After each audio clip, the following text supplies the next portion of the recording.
TNPSC group 4 ஓரியன்டாக 100 important questions இந்த வீடியோவில் பார்க்க போகிறோம் எக்கனாமிக்ஸ் சப்ஜெக்ட்டில்.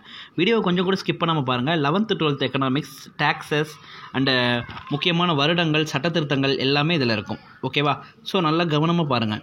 ஒரு பக்கம் நகரம் நெரிசலாகவும் மறுபக்கம் கிராமம் காலியாகவும் இருக்கிறதுன்னு சொன்னவர் யார்? சுமா சார். ஊரக நிலமற்றோர் வேலைவாய்ப்பு உறுதி திட்டம் என்ன திட்டம்? RLEGP. புதிய பொருளாதார கொள்கை எந்த ஆண்டு கொண்டு வரப்பட்டது? 1991. வறுமைக்கான கலோரி அளவு 2400 கலோரிக்கு சமமாகவும் இருக்கணும், அதற்கு குறைவாகவும் இருக்கணும்.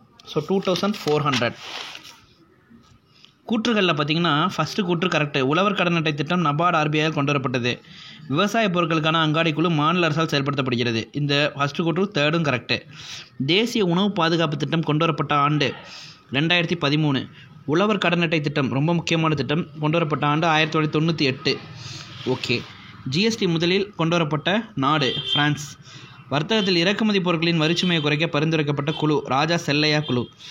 SEZன்னு என்னென்னா சிறப்பு பொருளாதார மண்டலம், அது வந்தது 2000. EPZங்கிறது எக்ஸ்போர்ட் ப்ராசஸிங் ஜோன், ஏற்றுமதி செயலாக்க மண்டலம், அது வந்து 1965. DMP பணிக்கான படிப்புக்காக நோபல் பரிசு 2010. MRTP முற்றுரிமை வணிக கட்டுப்பாட்டு சட்டம் 1969. சுய உதவிக்குழுவில் சராசரி இடம்பெற்றுள்ள பெண்கள் எண்ணிக்கை 14. மறைமுக வேலையின் மேலே எத்தனை நாட்கள் பாதிப்பு? வேலையின்றி 82. ஓகேவா? அது எவ்வளோ பர்சன்டேஜ்னா 84. குளிப்பதன சேமிப்பு கிடங்கு ஆணையம் அமைக்கப்பட்டது 1964. ஒரு இந்திய உழவன் கடனில் பிறந்து கடனில் இறந்து கடனில் வாழ்ந்து அவன் சந்ததிக்கும் கடனை விட்டுட்டு போகிறான்னு சொன்னவர் சர் மால்கம் டார்லிங். ஜெய் திட்டம் 1989. ராய் திட்டம் 2009. JNNURM 2005. நபார்ட் 1982. பிரதான் மந்திரி பயிர் காப்பீடு திட்டம் எப்போ வந்துச்சு? 18 பிப்ரவரி 2016. ஈஸியாக ஞாபகத்தில் வச்சுக்கணும். பிப்ரவரி எத்தனாவது மாதம்? 2வது மாதமா? 18ல் 2 போச்சுன்னா 16. கிராமங்கள் இந்தியாவின் முதுகெலும்புன்னு சொன்னவர் யார்? காந்தியடிகள். SLRCR வட்டி விகிதத்தை குறைக்க பரிந்துரைத்த குழு என்ன குழு? நரசிம்மன் குழு. 20 அம்ச திட்டம் 1975. ஃபஸ்ட்டு EPZ எங்கே? காண்ட்லா. கில்பர்ட் ஸ்லேட்டர் எந்த பல்கலைக்கழகத்தில்? சென்னை பல்கலைக்கழகத்தில் முதல் பொருளாதார பேராசிரியர். சிறப்பு பொருளாதார மண்டல கொள்கை எப்போ வந்துச்சு? First April 2000. வட்டார ஊரக வங்கி RRB எப்போ வந்துச்சு? 1975. சிறியது அழகு நூல் எழுதியவர் யார்? சுமா சார். வர்த்தக கொள்கை கொண்டு வரப்பட்ட ஆண்டு ஏப்ரல் 1, 1992. இந்த கூட்டில் பாருங்கள், ஃபஸ்ட் 2 ரைட்டுங்க. இந்து வளர்ச்சி வீதம் சொல்ல சொன்னவர் ராஜ்கிருஷ்ணா. நாடு முழுவதும் விதிக்கப்படும் ஒரே வரி என்னென்னா GST, மறைமுக வரி. சில தென்னிந்திய கிராமங்கள் நூல் வெளியிட்டவர் யாருன்னா ஸ்லேட்டர். வேலையின்மை எத்தனை வகைப்படும் கேட்டிங்கன்னா 3 வகைப்படும். இது பாருங்கள், FWP எப்போ? 77. IRDP 78. ட்ரைசம் 79. NREP 1980. முத்ரா வங்கி சொல்லுங்கள் எப்போ? ஏப்ரல் 8, 2015. GST சட்ட மசோதாவாக கொண்டு வரப்பட்ட நாள் 29 மார்ச் 2017. அதே GST நடைமுறைக்கு வந்த நாள்னா ஜூலை 1, 2017. தேசிய ஊரக நலத்திட்டம் எப்போ? ஏப்ரல் 12. இந்திய வரிச்சீர்திருத்தத்தின் தந்தை ராஜா செல்லையா. கிராமப்புற உள்கட்டமைப்பு வசதிகளை மேம்படுத்துவதற்காக கொண்டு வரப்பட்ட திட்டம் புறா திட்டம். வேலைக்கு உணவு திட்டம் எந்த வருஷம்? 1977. உலக ஏழை மக்கள் தொகையில் இந்தியாவில் உள்ள ஏழை மக்களின் சதவீதம் 22. சதக் யோஜனா 2010. தேசிய வாழ்வாதார திட்டம் 11. ஓகே. ராஜீவ் ஆவாஸ் 2009. புதிய வெளிநாட்டு வாணிப கொள்கை 2015. தேசிய ஊரக நலத்திட்டம் 2005. பருவகால வேலையின் மேலே எத்தனை? 5 to 7 மாதம். தமிழ்நாட்டில் தேசிய உணவு பாதுகாப்பு திட்டம் ரொம்ப முக்கியமான கேள்வி. நவம்பர் 1, 2016. சுய உதவி குழுக்கள் தொடங்கப்பட்ட ஆண்டு 1992. வேலைவாய்ப்பு அலுவலகத்தை சுல்தான் ஃபெரோசா துக்ளக். இந்த கூற்றுகள் பாருங்கள், எல்லாமே கரெக்டு. பாரத் நிர்மாண் யோஜனா 2005. தேசிய ஊரக நல திட்டம் 2005. ஜவஹர்லால் நேரு நகர்ப்புற மறுசீரமைப்பு திட்டம் 2005. அப்போ 2005 இந்த 3 திட்டம். ஊரக நிலமற்ற வேலைவாய்ப்பு உறுதி திட்டம் 1983.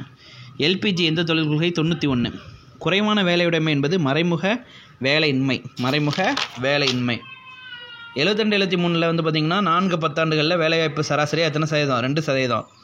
6,40,867 கிராமங்கள். சிறப்பு பொருளாதார மண்டல கொள்கை எப்படி? 2005 எத்தனை மண்டலம்? 400. இருவேல்பட்டுங்கிறது தமிழ்நாட்டில் எந்த மாவட்டத்தில் உள்ள கிராமம்? விழுப்புரம்.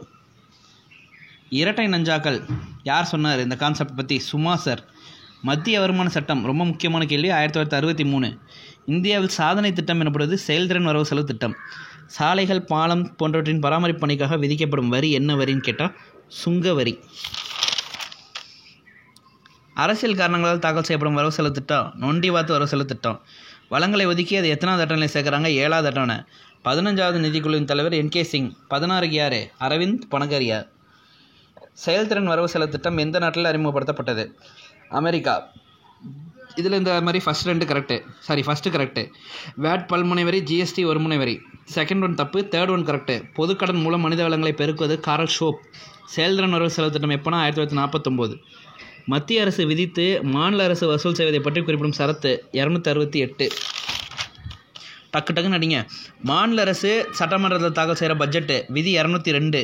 அதே மத்திய அரசு கேட்டால் 112. வரி விதிப்பு பற்றி 4 விதிகளை சொன்னவர் ஆடம் ஸ்மித்து. முக்கியமான பொறுத்துக்கு தம்பி.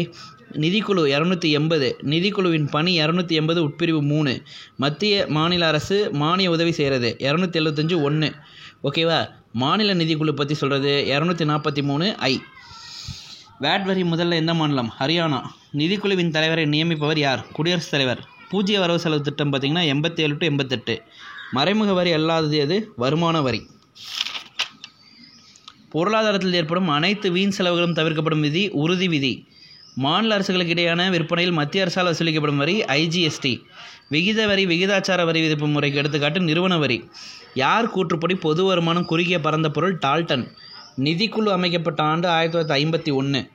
நொண்டிவாத்து வரவு செலவு திட்டம் பற்றி சொல்கிறது 116. போர் வெள்ளத்தில் துணை வரவு செலவு திட்டம்.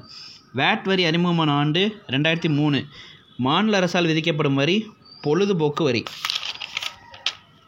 வளர்வீத வரிப்பு எடுத்துக்காட்டு என்னென்னா வருமான வரி. நேர்முக வரிகளுக்கு மத்திய வருவாய் வாரியம் எப்போ அமைச்சாங்கன்னா 1963. நிதிக்குழுவின் முதல் தலைவர் கே.சி. நியோகி.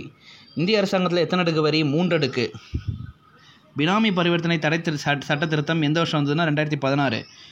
பாராளுமன்றத்தில் மத்திய அரசு சொன்னோம் இல்லையா? மத்திய அரசு பாராளுமன்றத்தில் தாக்கல் செய்கிறது சொல்லுங்கள். விதி 112. அதே மாநில அரசுனா விதி 202. ஒரு அரசின் திறனுக்கு ஏற்ப வரிகளை உயர்த்துவது நிதித்திறன் எனப்படும். பண்டைய காலங்களில் வரி விதிப்பு முறை பற்றி கூறும் நூல் அர்த்தசாஸ்திரம். ஜிஎஸ்டி அறிமுகமான ஆண்டு 1954. சரிங்களா?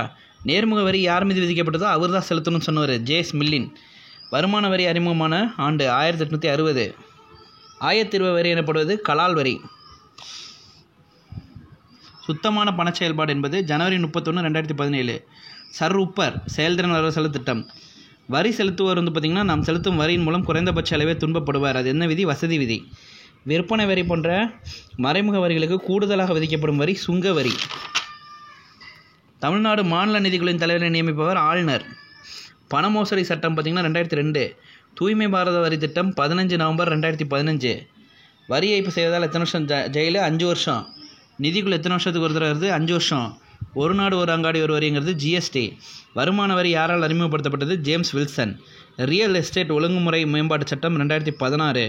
மதிப்பு கூட்டு வரியானது 24 மாநிலங்களில் அறிமுகமான வருஷம் 2005. That is value added tax 24 மாநிலங்களில் எந்த வருஷம் அறிமுகம் பண்ணாங்கன்னா 2005. வேட் வரி ஃபஸ்ட்டு எங்கே அறிமுகம் பண்ணாங்கன்னா ஹரியானா. அது எந்த வருஷம்னா 2003. நண்பர்களே, இந்த 100 முக்கியமான கேள்விகளுமே உங்களுக்கு பயனுள்ளதாக இருக்கும்னு நினைக்கிறேன். இதே மாதிரி தொடர்ந்து வீடியோ போட்டுகிட்டே வரேன். கொஞ்சம் ஃப்ரெண்ட்ஸுக்கும் ஷேர் பண்ணுங்கள். நல்லா படிங்க. தேங்க்யூ.